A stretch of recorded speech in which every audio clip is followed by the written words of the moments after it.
Master Mark Kanaar here today, and I'm going to put together a video for you guys on our footwork. I've been doing a lot of different drills with the footwork, teaching the technical aspects of different types of footwork in the ring, and that's basically the foundation of striking is your footwork, because it allows you to have good distancing and timing and being able to move and dodge and be able to evade attacks and be able to move in and clinch when you have to. So there's a lot of different ideas or ideologies that come with your footwork. We're going to be working on skipping forward and backward today, and also using it to have ring control. So I kind of want to talk to you guys about the proper way of kind of throwing your skipping for an attack or a dodge, and then for good ring management.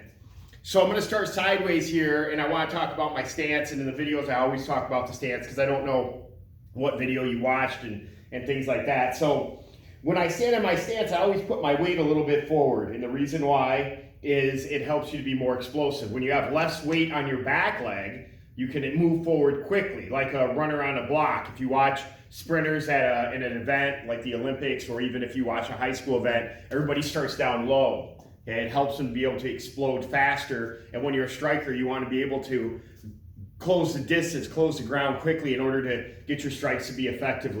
Okay, the other reason is you want to stop anybody from taking you down. So a lot of wrestlers or anyone that's in judo or jiu-jitsu, they might try to grab your legs and take you down, and when your weight's a little bit forward, it's easier to kind of sprawl down on top of them and stop the takedown. Okay, there are good wrestlers out there that can have their leg picked up and they kind of have their own counters and stuff like that, but for the average person that's kind of a striker, you aren't an elite wrestler usually. And if you are an elite wrestler, you can use that to your advantage, obviously, but if you watch this video, you probably do agree that's easier to sprawl if your weight's a little bit forward. So in my stance, I have my weight a little bit forward, and I always have the ball up on my foot here. Okay, that helps me to be able to break going backwards. One of the things that happened to me when I was younger is I would shuffle back with the knife edge of my foot, and I'd roll my ankle a lot.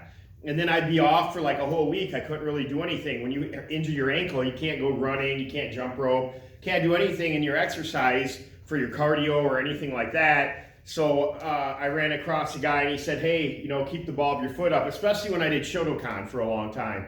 Having the ball of that foot up was really, really important, because our bread and butter for being able to attack was throwing a really hard reverse punch. That was a lot of our counter attacks were done with that. If you watch Machida on UFC, you can see that he kind of has that similar style. So I have the ball of my foot up here. This front foot is a little bit more. Have my hands up. Now when I shuffle forward or skip forward, I'm going to say this foot comes up first, and then this one lands forward.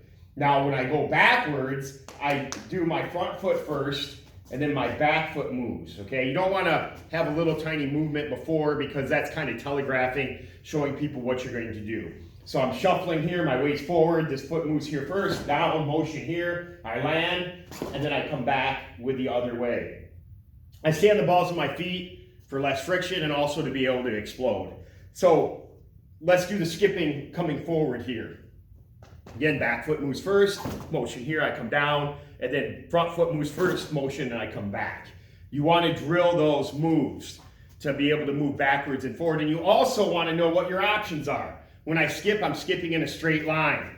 So a lot of times when I'm doing my skip, I'll attack with my front leg. So when this foot moves underneath this leg, there's knee chambers, and that way I can throw in a kick if I want to, okay? But I also have the option of moving forward and then throwing off my back leg. Or I can move forward and spin, okay, and come that way, all right? And when I was in Shotokan, we did a lot of moving forward, blocking, pow, throwing that reverse punch, okay? Can move forward, pow, pow, throw my hands in there too as well, all right? And then there's also where you can double up on some of your kicks. You know, if you pick the kick up kick, jump and spin into it too, there's different combinations like that, okay? Now another one is where you are in your ring, okay? Where you are in the ring, okay? I talk about ring management a lot when I'm talking about my athletes fighting, okay? You want to control the ring. I say the ring is like your house. You know, you don't want anybody coming into your house and messing with you. The more of the ring that's to your back, the better for you, because you have more distance to be able to invade if you have to get away, all right? So one of the things that I do when I'm sparring, if I'm in a bad area, so I'll put my hands up and I'll kind of circle at an arc, okay, which is my shuffling side to side. You guys can kind of see that in the video. I'll back up here. So if I'm in a bad area, I'm in a corner, I need to get out, keep my hands up by my face so I don't get clipped with like some sort of crazy, maybe like a wild hook punch or something like that. And I'll move. And once I feel safe in my invasion, when I'm moving here, I'll step back either with my right to my guarding stance, or maybe if I'm moving this way, I might move to the left and get into a guarding stance. So that's shuffling. So let's review again. Just a review. Stance, weight forward, heel up, less weight here, more weight here, hands up. Back foot moves to front, motion here. Front foot moves back, boom. Motion here, 1, boom, 2. I always have my knees bent too, guys, just so you know. I don't ever have my legs locked. I'm using my muscle twitch fibers to develop explosiveness. And if anybody knows me, they know that I do a lot of plyometrics to develop my explosiveness. I have to be explosive in order to be a great fighter. You just have to be. It's something you have to have, all right? So that's the video on skipping. I hope you guys have a great day. I'm gonna give a shout out to Master Atchison.